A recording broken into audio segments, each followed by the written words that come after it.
Good morning everyone, welcome to SLSL online classes. आपका आज जो टॉपिक है वो है रिसोर्सेज। अपन आज अपना जो चैप्टर फर्स्ट है रिसोर्सेज मतलब क्या होता है संसाधन, उसके बारे में अपन डिस्कस करेंगे। तो प्लीज सब अपनी बुक्स निकाल लो, अपन चैप्टर फर्स्ट को पढ़ेंगे। देखो यहाँ पे क्या दे रखा है आपको फर्स्ट चैप्टर के अंदर कि Mona and Raju were helping Amma to clean their house, look at all these things. मतलब मोना और राजू जो हैं वो क्या कर रहे हैं, अपनी अम्मा को घर की साफ सफाई में क्या कर रहे हैं, उनकी हेल्प कर रहे हैं। ठीक है, look at all this thing मतलब उन्होंने बहुत सारी चीजों को वहां पर देखा। क्या देखा? क्लॉथ्स, अनस्टील, food grains, pumps, these bottle of honey, books. मतलब इन सारी चीजों को उन्होंने देखा, बहुत सारी चीजों को, और देखते हुए उन्होंने क्या कहा, each of these has use, said Mona, that is why they are important. मतलब इन्होंने क्या बोला कि ये सब जो सारी चीजें हैं वो हमारे लिए क्या है, बहुत सारी इंपॉर्टेंट है, हमारे लिए यूज आती है, हम इसको यूज करते हैं, इसलिए हमारे लिए क्या है, ये इंपॉर्टेंट है। ये किसने कहा? ये मोना ने कहा।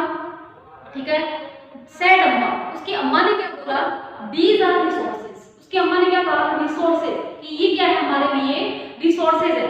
अब देखो सबसे पहले हमारे दिमाग में, हमारे चैप्टर में हमें दिमाग में क्वेश्चन आता है, व्हाट इज रिसोर्सेज, रिसोर्सेज क्या है। तो यही बात, दीज आर रिसोर्सेज, तो उनके दिमाग में क्वेश्चन क्या आया कि व्हाट इज रिसोर्सेज, कि resources what Raju question to Amma. Raju ने ये क्वेश्चन किया अपनी अम्मा से कि अम्मा व्हाट इज रिसोर्सेज, कि अम्मा रिसोर्सेज क्या है। तो उसकी जो अम्मा है उन्होंने क्या किया, उन्होंने बोला कि बस Raju question to Amma, anything that can be used. उसने क्या बोला, anything that can be used to satisfy a need is a resources. कि जो अपने नीड्स को, अम्मा ने क्या बोला कि जो अपने नीड्स को सेटिस्फाई करे उसे हम क्या कह सकते हैं, रिसोर्सेज कह सकते हैं। जो नीड्स को सेटिस्फाई करे उसे क्या कहते हैं अपन, रिसोर्सेज। तो यहाँ पर अपन एक लाइन को याद कर सकते हैं, सेटिस्फाई नीड्स, नीड्स को सेटिस्फाई करना रिसोर्सेज कहलाता है। आगे बात समझ में। फिर रिप्लाई अम्मा, अम्मा ने रिप्लाई किया। अम्मा ने क्या बोला, look around you and observe, you will be able to identify many types of resources. कि मतलब अपने चारों तरफ आस-पास बहुत सारे रिसोर्सेज हैं जिनको हम देखते हैं। ठीक है, around this resources the water you drink when you are thirsty. मतलब उसने क्या बोला कि हम बहुत सारी चीजों को, अपने आस-पास चीजें हमको देखते हैं और देखने के बाद हमें पता लगता है कि हमारे लिए रिसोर्सेज है। तो उन्होंने सबसे पहले एग्जांपल दिया वाटर, कि जब हमें प्यास लगती है तो जरूरत किसकी पड़ती है, वाटर की। मतलब क्या हुआ कि मतलब जब हमें प्यास लगी तो हमें वाटर की जरूरत हुई। वाटर ने क्या किया, हमें नीड्स को सेटिस्फाई किया। हमें जरूरत थी वाटर की, हमने पानी पी लिया, हम सेटिस्फाई हो गए। आगे बात में तो वहां पे वाटर जो है वो क्या है, रिसोर्सेज है। फिर नेक्स्ट उसने क्या बोला कि the electricity you use in your house, कि इलेक्ट्रिसिटी को अपन क्या करते हैं, अपने घर में क्या करते हैं, यूज करते हैं। तो इलेक्ट्रिसिटी क्या है, दैट इज रिसोर्सेज। इलेक्ट्रिसिटी भी हमारे लिए क्या हो गई, रिसोर्सेज का काम करती है। नेक्स्ट उसने क्या बोला, the rickshaw you use to get home from school, कि रिक्शा जो है आप उसको क्या कर रहे हो, अपने घर में स्कूल से घर के जाने के लिए यूज कर रहे हो। तो रिक्शा दैट इज क्या है, रिसोर्सेज, कि रिक्शा भी आपके लिए क्या बन गया, रिसोर्स बन गया। ठीक है, फिर उसके बाद में the text book you use to study, कि आपकी जो टेक्स्ट बुक है वो क्या है, आपकी स्टडी में, और आपकी स्टडी में क्या होती है, यूज होती है। तो दैट इज रिसोर्सेज, वो भी क्या है आपके लिए, एक रिसोर्सेज का काम करती है। फिर उसके बाद में अपन बात करते हैं आगे next, your father has prepared a tasty snack for you. मतलब आपके फादर ने आपके लिए टेस्टी स्नैक बनाया, इसके लिए बनाया, आपके खाने के लिए। The fresh vegetable he has used are also a resources. मतलब वहां पर आपने क्या किया कि फ्रेश वेजिटेबल उन्होंने यूज किया उस स्नैक को बनाने के लिए।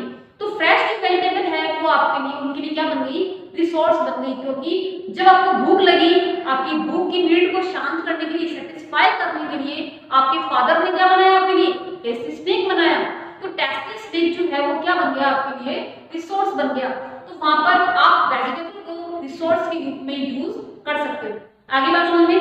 नेक्स्ट इन्होंने कुछ रिसोर्सेज के एग्जांपल दिए, जैसे water, electricity, rickshaw, vegetable and text book have something in common. मतलब जो हमारे सामने ये वाटर है, इलेक्ट्रिसिटी है, रिक्शा है, ठीक है, टेक्स्ट बुक है हमारी, सारी क्या है, कॉमन है। They have all been used by you, so they have utility. Utility और usability is what makes an object of substance a resources. उसने क्या बोला कि हमारे जितने भी हमारे आसपास जो रिसोर्सेज हैं, ठीक है ना, वो हमारे लिए रिसोर्सेज जब हैं जब उनकी क्या है, यूटिलिटी है। यूटिलिटी मेक्स रिसोर्सेज, यूटिलिटी जो होती है वो रिसोर्सेज को बनाती है। अब आप बोलोगे कि व्हाट इज यूटिलिटी, यूटिलिटी क्या है? यूटिलिटी का मतलब क्या होता है? यूटिलिटी और visibility is what make an object और सब्सटेंस ए रिसोर्सेज, मतलब जो हमारी आवश्यकता को पैदा करती है, जन्म देती है, उसे हम क्या कहते हैं, यूटिलिटी। यूटिलिटी का मतलब होता है आवश्यकता। अगर हमें जिस चीज की आवश्यकता है ना, तभी हमारे लिए वो चीज क्या बन सकती है, रिसोर्सेज बन सकती है। जैसे फॉर एग्जांपल आपने वाटर का यूज किया, मैं आपको एक बताती हूँ। जैसे मान लो आपको वाटर मतलब वो प्यास लग गई है, आपको बहुत ज्यादा प्यास लग गई है, तो वहां पर वाटर जो है वो आपके लिए रिसोर्सेज होगा। क्या होगा? रिसोर्सेज, क्योंकि आपने वो, मैंने क्या कहा, रिसोर्सेज का मतलब व्हाट इज रिसोर्सेज? रिसोर्स का मतलब है सेटिस्फाई नीड, नीड्स को सेटिस्फाई करना रिसोर्सेज है। तो वहां पर प्यास आपको जब लग रही है, तो आपकी प्यास को बुझाने के लिए वाटर वहां आपको सेटिस्फाई कर रहा है, तो आप उसको क्या कह सकते हो, रिसोर्सेज। पर इसने क्या बोला, यूटिलिटी। जैसे मान लो आपको प्यास लगी ना रही हो, तो आपके लिए वहां वाटर रिसोर्सेज नहीं है, क्योंकि वहां पे उसकी यूटिलिटी नहीं है। आगे बात समझ में, तो यूटिलिटी मेक्स रिसोर्सेज, यूटिलिटी क्या बनाता है, रिसोर्स को बनाता है। आई बात समझ में? उसके बाद में इसने क्या बोला, नेक्स्ट एग्जांपल है इलेक्ट्रिसिटी। जैसे मान लो आप बैठे हो, है ना, बहुत सर्दी है, ठंड में आपको फैन की जरूरत नहीं है, ठीक है ना, दिन में आपको लाइट्स की जरूरत नहीं है, तो वहां पर जो आपकी इलेक्ट्रिसिटी है वो क्या नहीं है, आपका रिसोर्सेज नहीं है, क्योंकि आपको उस चीज की वहां पर जरूरत नहीं है। तो इसलिए क्या है, वहां पर इलेक्ट्रिसिटी आपके लिए क्या नहीं है, रिसोर्स नहीं है। आगे बात समझने, नेक्स्ट रिक्शा। जैसे मान लो आपको घर पे आपका जो घर है स्कूल से वो बहुत ही पास है, आपको रिक्शा की जरूरत नहीं है, आवश्यकता नहीं है, तो यहाँ पे यूटिलिटी नहीं हुई, इसका मतलब रिक्शा भी आपके लिए आपका रिसोर्स नहीं है। और आप पढ़ते ही नहीं हो, स्टडी नहीं करनी है आपको, तो आपकी जो टेक्स्ट बुक है वो भी आपके लिए क्या नहीं है, रिसोर्स नहीं है। तो कहने का मतलब क्या है कि यूटिलिटी जो है वो मेक्स क्या बनाती है, रिसोर्स बनाती है। जहां पर आवश्यकता है वहीं पर अपन उसको क्या बोल सकते हैं, रिसोर्स। आगे बात समझ में, नेक्स्ट इसमें अगला का जो पैराग्राफ है वो क्या दे रखा है, वैल्यू। वैल्यू के बारे में उन्होंने डिस्कस किया। इसमें उन्होंने क्या बोला, how does something become a resources? Raju now want to know, Amma told the children that thing become resources only when they have a value. Resources जो है वो क्या है, उनकी अपनी एक वैल्यू होती है। इट्स यूज और utility gives it A value, मतलब यूटिलिटी आवश्यकता होती है तो हमें क्या मिलता है, हमें उनसे वैल्यू मिलती है। All resources have some value, all जो रिसोर्सेज है उनकी सम वैल्यू, मतलब कुछ उनकी वैल्यू होती है, ठीक है ना। सेड अम्मा, अम्मा ने इसको राजू को ये बात बोली। तो वैल्यू मींस अपनी बात में क्या है कि व्हाट इज वैल्यू। अपन ने अभी तक बात कर रहे थे रिसोर्सेज, बात हम कर रहे थे यूटिलिटी की,